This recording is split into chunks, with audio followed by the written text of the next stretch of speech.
Hi, this is Harun. Welcome to MK Reddy UPSC @MK Reddy channel and HR Institute. Today's topic is tsunamis. ఈరోజు మనం నేర్చుకునే lesson వచ్చేసి tsunamis గురించి మనం తెలుసుకుందాం.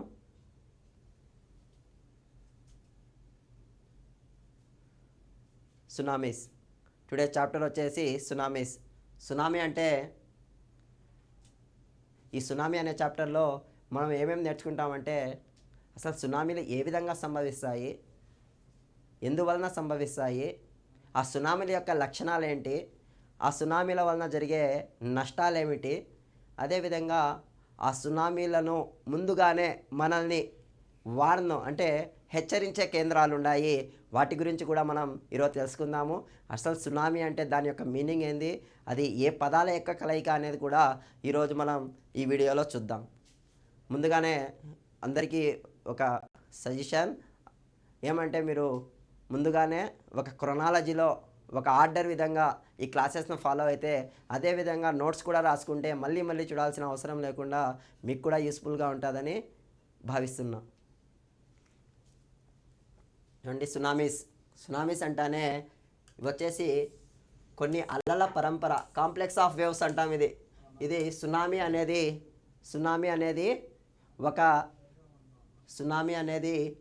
కాంప్లెక్స్ ఆఫ్ వేవ్స్ అంటే ఒక తరంగం కాదు. ఇది అనేక తరంగాలు కలిస్తేనే సునామీగా ఏర్పడుతుంది. అనేక తరంగాలు కలిస్తేనే సునామీ అవుతుంది. చూడండి, సునామీలు అనేవి, అసలు సునామీలు అంటే ఏంది? ఆ సముద్రం లోపల భూకంపాలు సంభవించడం వల్ల, అంటే రెండు పలకలు ఢీకొనడం వలన ఆ సముద్రం లోపల భూకంపాలు సంభవిస్తాయి. ఆ భూకంపాలు సంభవించడం వలన అక్కడ ఉండే నీరు అనేది తీరానికి సమాంతరంగా కదులుతూ అంటే కోస్టల్ లైన్స్కి సమాంతరంగా కదులుతూ ఆ భూకంపాలు, సముద్రం లోపల జనించే భూకంపాల వలన ఆ నీరు అనేది ఆ తీర ప్రాంతాలను ముంచివేసే అలల పరంపరనే ఈ కాంప్లెక్స్ ఆఫ్ వేవ్స్నే సునామీ అని పిలుస్తాము. అంటే సముద్రం లోపల జరిగే భూకంపాల వలన ఆ నీరు అనేది కోస్టల్ లైన్స్ను ముంచివేసే దానినే మనం సునామీ అంటాం. అదేవిధంగా ఈ సునామీలను ఎప్పటి నుంచి, మొట్టమొదటి సునామీ ఎప్పుడు సంభవించిందంటే, మొట్టమొదటి సునామీ వచ్చేసి 479 BCలో ఏజియన్ సముద్రంలో ఏజియన్ సముద్రంలో సంభవించిందని చరిత్ర అనేది మనకు తెలియజేస్తుంది. ఏజియన్ సముద్రంలో మొట్టమొదటి సునామీ అనేది సంభవించింది అని మనకు చరిత్రకారులు చెప్తున్నారు. అదేవిధంగా ఈ సునామీల యొక్క ఫస్ట్ లిస్టు, అంటే సునామీలు ఎప్పుడెప్పుడు సంభవించినాయి, ఎక్కడెక్కడ సంభవించినాయని ఒక జాబితా లేదంటే ఒక జాబితా లేదా లిస్టును మనకు ఎవరు అందించినారంటే హెక్ అనే సైంటిస్ట్ 1934లో ఇతను సునామీల యొక్క లిస్టును మనకు రూపొందించినాడు. అదేవిధంగా ఈ సునామీలు అనేవి ఎప్పుడు సంభవిస్తాయంటే 7.5 సముద్రం లోపల 7.5 రేంజ్ సంభవించిన తీవ్రత కలిగిన భూకంపాలు 7.5 రేంజ్ ఎర్త్క్వేక్స్ ఆ సముద్రం లోపల లేదంటే అంతకన్నా ఎక్కువ భూకంపాలు సంభవించినప్పుడే మనకు అది సునామీకి దారితీస్తుంది. అంటే సముద్రం లోపల భూకంపాలు 7.5 తీవ్రత, 7.5 రేంజ్ అంతకన్నా ఎక్కువగా సంభవించినప్పుడే మనకు సునామీలు అనేవి సంభవిస్తాయి. అదేవిధంగా అసలు సునామీ అంటే మీనింగ్ చూద్దాం.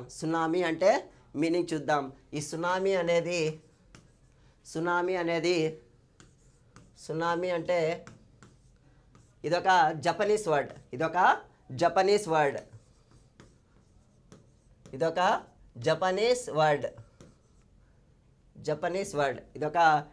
వర్డ్. అసలు ఈ సునామీ అనేది రెండు పదాల కలయిక. It is a combination of two words tsu plus nami. Tsu plus nami. Tsu అంటే హార్బర్, దీని యొక్క మీనింగ్ వచ్చేసి హార్బర్. అదేవిధంగా దీన్నే ఓడరేవు, అదేవిధంగా దీనినే తీరము అని కూడా పిలుస్తాము.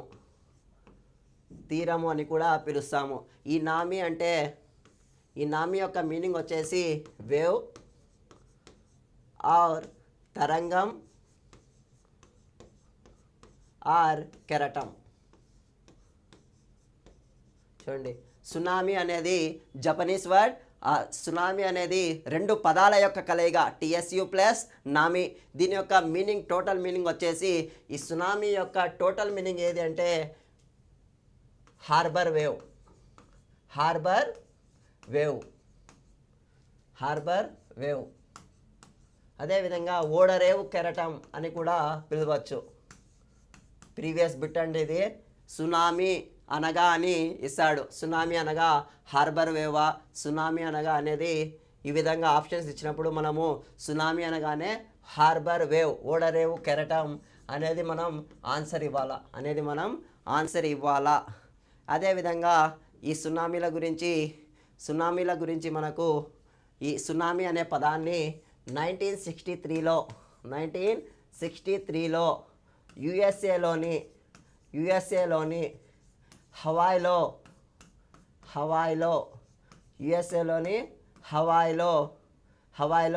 ఈ సునామీ అనే పదాన్ని, అంటే అక్కడ శాస్త్రవేత్తల సమావేశం జరిగింది.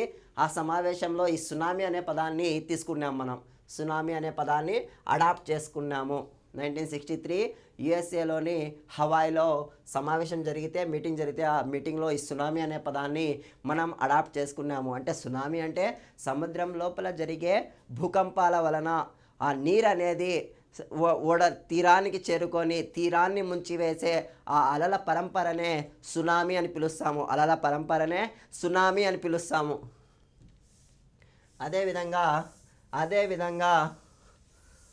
అదేవిధంగా నెక్స్ట్ వచ్చేసి అసలు ఈ సునామీలు,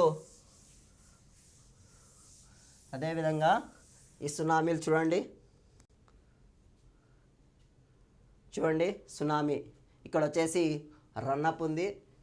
అదేవిధంగా షోలింగ్ వేవ్స్ అంటాం. అదేవిధంగా ఎడ్జ్ వేవ్స్ అంటాం. ఎడ్జ్ వేవ్స్, రన్అప్, అదేవిధంగా ఎడ్జ్ వేవ్స్, రన్అప్, అదేవిధంగా షోలింగ్ వేవ్స్ అంటాం. చూడండి, వీటి యొక్క మీనింగ్స్ కూడా ఇంపార్టెంట్. షోలింగ్ వేవ్స్ చూడండి. ఇప్పుడు రన్అప్ అంటే ఈ కెరటం ఉంది కదా, రన్అప్ అంటే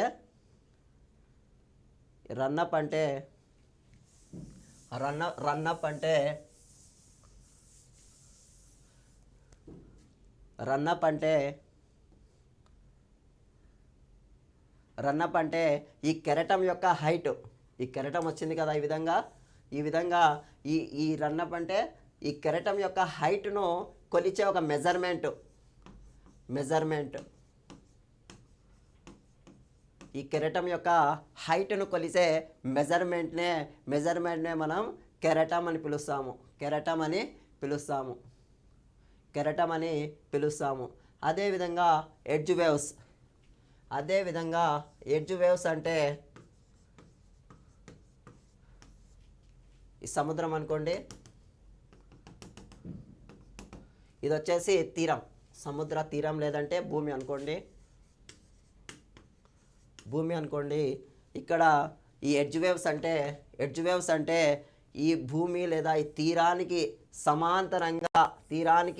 సమాంతరంగా కదులుతూ ఈ తీరాన్ని చేరే అలలనే మనం ఎడ్జ్ వేవ్స్ అంటాం. ఈ తీరాన్ని చేరే కాంప్లెక్స్ ఆఫ్ వేవ్స్నే మనం ఎడ్జ్ వేవ్స్ అని పిలుస్తాము. అదేవిధంగా షోలింగ్ వేవ్స్ అంటే చూడండి. షోలింగ్ వేవ్స్ అంటే ఈ ఏవైతే ఈ కెరటాలు వచ్చినాయో ఈ కెరటాలు అనేవి ఈ విధంగా ఒకదానికొకటి అంటే అనేక తరంగాలు కలిసి ఈ తీరాన్ని ముంచివేసే వాటినే అంటే ఒక ట్రైన్ లాగా రైల్వే కోచ్ ఏ విధంగా అయితే వెళ్తూ ఉంటుందో రైల్వే కోచ్ ఏ విధంగా మూవ్ ఆన్లో ఉన్నప్పుడు ఏ విధంగా అయితే వెళ్తూ ఉంటుందో ఆ విధంగా ఈ అలలనేవి తీరాన్ని ముంచివేసే వాటినే మనం షోలింగ్ వేవ్స్ అంటాం. షోలింగ్ వేవ్స్ ఆర్ వేవ్ ట్రైన్ అంటాం. షోలింగ్ వేవ్స్ ఆర్ వేవ్ ట్రైన్ అంటాం. షోలింగ్ వేవ్స్ ఆర్ వేవ్ ట్రైన్ అంటాం. చూడండి ఇంకోసారి చెప్తాను. సార్ సునామీ అంటే ఇది సముద్రం. ఆ సముద్రం లోపల భూకంపాలు సంభవించడం వలన ఇక్కడుండే నీరు అనేది ఇక్కడుండే ఈ భూమి లేదా ఈ తీరాన్ని ముంచివేసే ప్రక్రియనే మనం సునామీ అని పిలుస్తాము. ఇప్పుడు వచ్చేసి ఈ సునామీలో మనం రన్అప్ ఎడ్జ్ వేవ్స్ అదేవిధంగా షోలింగ్ వేవ్స్ చూడండి. రన్అప్ అంటే ఈ కెరటం ఎత్తును కొలిచే పరికరం. కెరటం ఎత్తును కొలిచే పరికరం.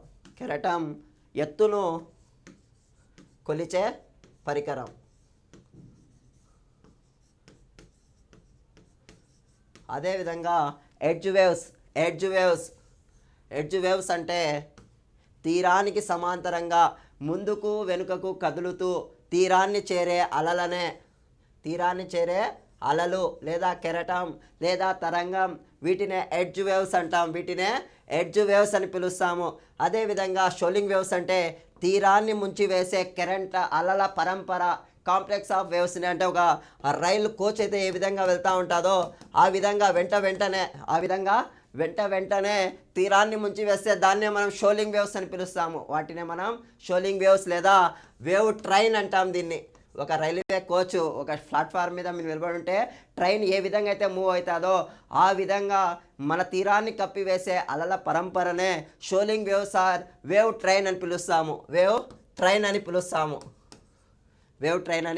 పిలుస్తాము. ఇది రన్అప్ అంటే ఎడ్జ్ వేవ్స్ అంటే షోలింగ్ వేవ్స్ అంటే. రన్అప్ అంటే కెరటం యొక్క ఎత్తును కొలిచే పరికరం. ఎడ్జ్ వేవ్స్ అంటే తీరానికి సమాంతరంగా ముందుకు వెనుకకు కదులుతూ అలలు వెళ్తూ ఉంటే వాటిని మనం ఎడ్జ్ వేవ్స్ అంటాం. అదేవిధంగా షోలింగ్ వేవ్స్ అంటే తీరాన్ని కంపివేసే ఒక రైల్వే కోచ్ లాగా ఒక ట్రైన్ లాగా ప్లాట్ఫారం మీద నిలబడుకుంటే రైలు ఏ విధంగా మూవ్ అవుతుందో వెంటనే ఆ విధంగా తీరాన్ని కప్పివేసే అలల పరంపరనే మనం షోలింగ్ వేవ్స్ ఆర్ వేవ్ ట్రైన్ అని పిలుస్తాము. ఓకే, నెక్స్ట్ వచ్చేసి చూడండి ప్రీవియస్ బిట్టు. సునామీ అనేది ప్రీవియస్ బిట్ అండి ఇది. సునామీ అనేది ఒక తరంగమా? ఆప్షన్ ఏ ఒక తరంగమా, లేదంటే రెండు తరంగాల 2 వేవ్సా, లేదంటే 4 వేవ్సా, అదేవిధంగా డి అనేక తరంగాలు మెనీ వేవ్స్. ఇప్పుడు ఆన్సర్ అంటే సునామీ అంటే అనేక తరంగాలు. Answer is option D. Tsunami అంటే అనేక తరంగాల కలయిక అని మనం ఆన్సర్ ఇవ్వాలి.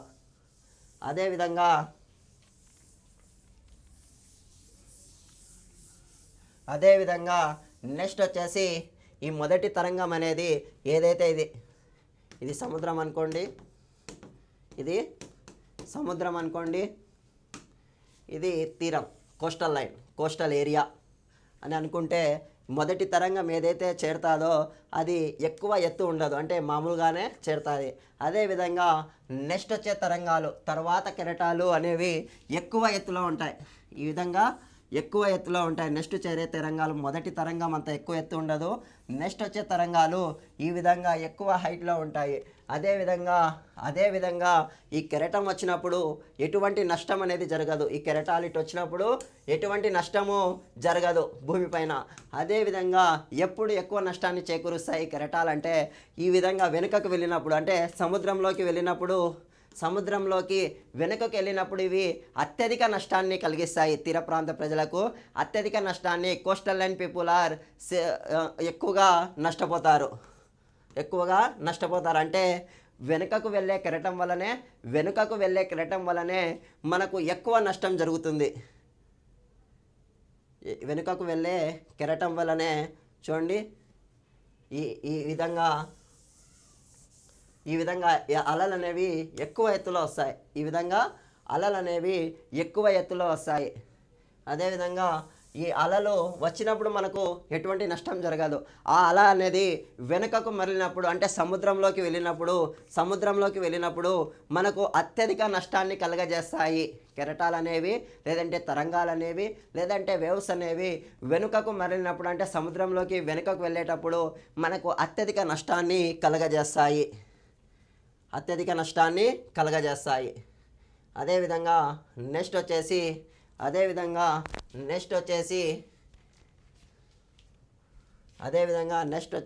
చూడండి, నెక్స్ట్ వచ్చేసి ఈ సునామీల యొక్క కాజెస్ ఆఫ్ సునామీస్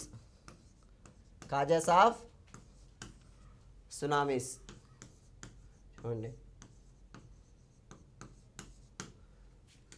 సునామీలు సంభవించడానికి గల కారణాలు ఏమంటే ఇది సముద్ర పలకలు ఢీకొనడం వలన, అంటే ఓషియన్ ప్లేట్స్ అనేవి కొల్లైడ్ అయినప్పుడు. అదేవిధంగా నెక్స్ట్ వచ్చేసి ఒక కాంటినెంటల్ ప్లేట్,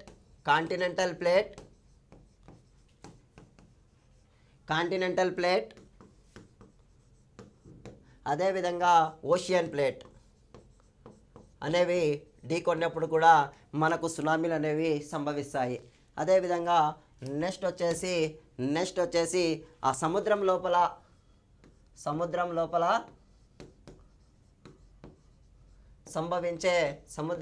సంభవించే భూకంపాల వలన, అంటే సంభవించే ఎర్త్ క్వేక్స్ వలన కూడా మనకు సునామీలు సంభవిస్తాయి. అదేవిధంగా ఆ కొండ చర్యలు, అంటే ఎత్తైన పర్వతాల్లోని ఆ రాళ్ళు అనేవి, ఆ కొండ చర్యలు విరిగిపడి ఆ కొండ చర్యలు అనేవి సముద్రంలో పడడం వలన కూడా ఆ ఒత్తిడి తట్టుకోలేక నీరు అనేది అక్కడిది ముందుకు రావడం జరుగుతుంది. దీనివలన కూడా మనకు సునామీలు సంభవిస్తాయి. అదేవిధంగా ఉల్కాపాతాలు అంటే మిటరాయిడ్స్, ఇవి కూడా సంభవించడం వలన మనకు ఈ సునామీలు అనేవి సంభవిస్తాయి. ఏంటంటే ఎర్త్ క్వేక్స్ అనేవి సునామీలు అనేవి ఇవన్నీ కూడా చూడండి సముద్ర పలకలు అనేవి ఢీకొనడం వలన, అదేవిధంగా ఓషియన్ ప్లేట్స్ అనేవి ఢీకొనడం వలన, అదేవిధంగా ఒక కాంటినెంటల్ ప్లేట్, ఒక ఓషియన్ ప్లేట్ అనేది ఢీకొనడం వలన, అదేవిధంగా సముద్రంలో సంభవించే ఎర్త్ క్వేక్స్ వలన కూడా మనకు సునామీలు సంభవిస్తాయి. అదేవిధంగా ల్యాండ్ స్లైడ్స్ అంటే కొండ చర్యలు అనేవి విరిగి పడడం వలన కూడా మనకు సునామీలు సంభవిస్తాయి. అదేవిధంగా మెట్రాయిడ్స్ అంటే ఉల్కాపాతాలు అనేవి పడడం వలన కూడా అక్కడ ఉండే నీళ్ళు అనేది ముందుకు వచ్చేసి తీర ప్రాంతాలను ముంచివేయడం వలన కూడా మనకు సునామీలు అనేవి సంభవిస్తాయి. అదేవిధంగా ఈ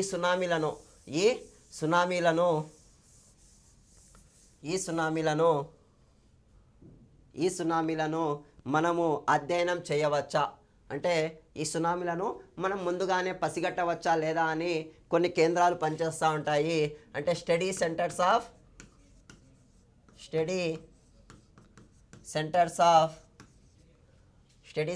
of tsunamis and earthquakes. Steady centers of tsunamis and earthquakes చూడండి. పసిఫిక్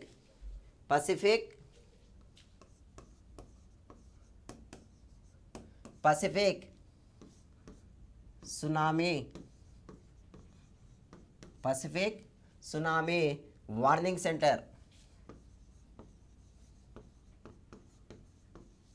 అంటే ఈ సునామీలను ముందుగానే పసిగొట్టే వార్నింగ్ సెంటర్ ఇది ఎక్కడుంది అంటే యుఎస్ఏలోని ఎక్కడుందంటే ఇవా బీచ్లో ఉంది.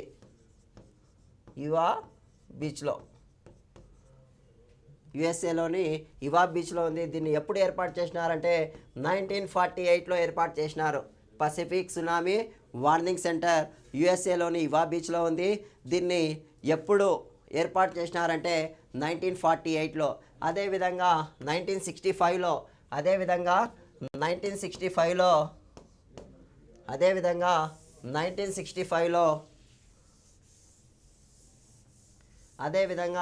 1965లో ఇంటర్నేషనల్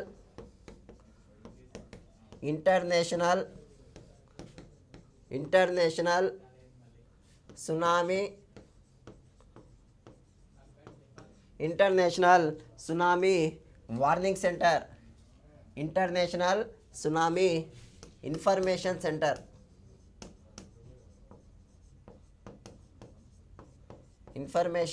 సెంటర్ ఇది ఎక్కడ ఉంది అంటే ఇంటర్నేషనల్ ఇన్ఫర్మేషన్ సెంటర్ ఇది ఎక్కడ ఉంది అంటే హొనలులులో ఉంది.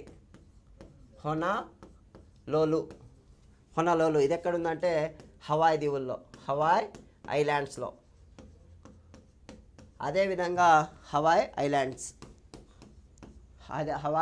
ఐలాండ్స్ అదేవిధంగా నెక్స్ట్ ఇంకోటి ఏర్పాటు చేసినారు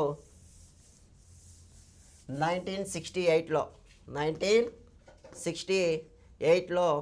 ఈ international coordination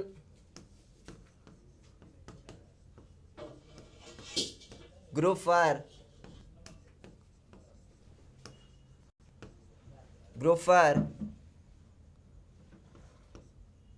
international coordination group for tsunami Pacific centre, international coordination group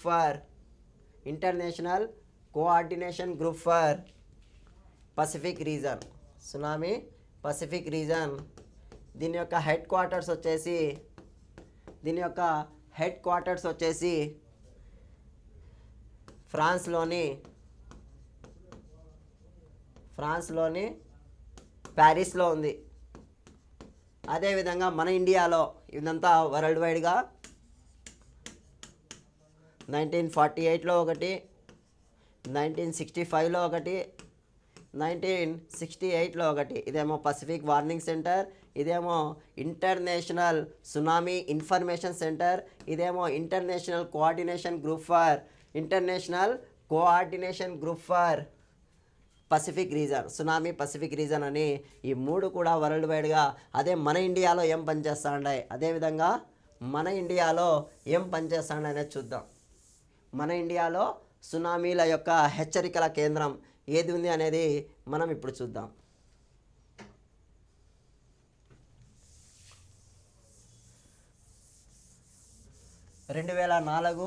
December 26వ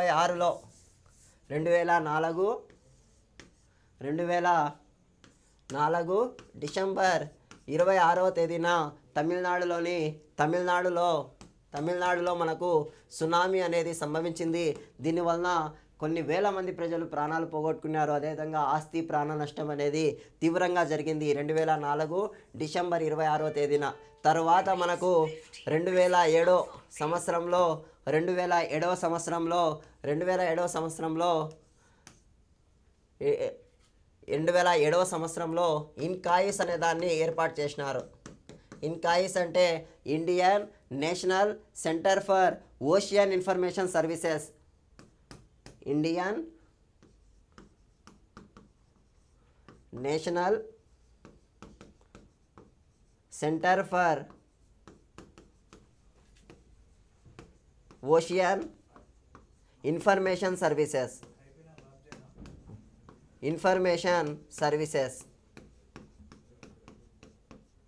information services INCOIS అనే దాన్ని ఏర్పాటు చేసినారు. ఇది ఎక్కడ ఉంది అంటే దీని హెడ్ క్వార్టర్ హైదరాబాద్ ప్రకృతి నగర్. హైదరాబాద్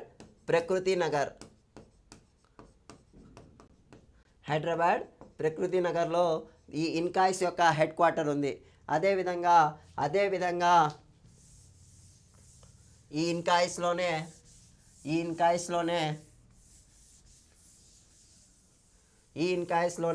ఇండియన్ సునామీ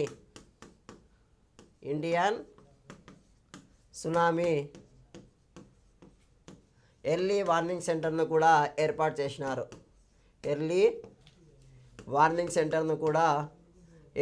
చేసినారు. ఇదండి సునామీ అంటే ఏంది, అది ఏ విధంగా సంభవిస్తుంది, వాటిని ముందుగానే అధ్యయనం చేసే స్టడీ సెంటర్స్ ఏవి అనేది మనం ఈరోజు క్లాసులో నేర్చుకున్నాము. అదేవిధంగా సునామీ అనేది రెండు పదాల కలయిక. Harbour tsunami wave. సునామీ అనగానే దాని యొక్క మీనింగ్ వచ్చేసి హార్బర్ వేవ్ అనే మీనింగ్ ఇస్తుంది. సునామీ అనగా హార్బర్ వేవ్ అని అర్థం. సునామీ అంటే సముద్రాలలో భూకంపాలు సంభవించినప్పుడు అక్కడి నీళ్ళు అనేవి స్థిరంగా ఉండకుండా తీరాన్ని చేరే అలల పరంపరనే మనము సునామీ అని పిలుస్తాము. Okay, thank you friends. నచ్చితే ఇంకొకరికి షేర్ చేయండి.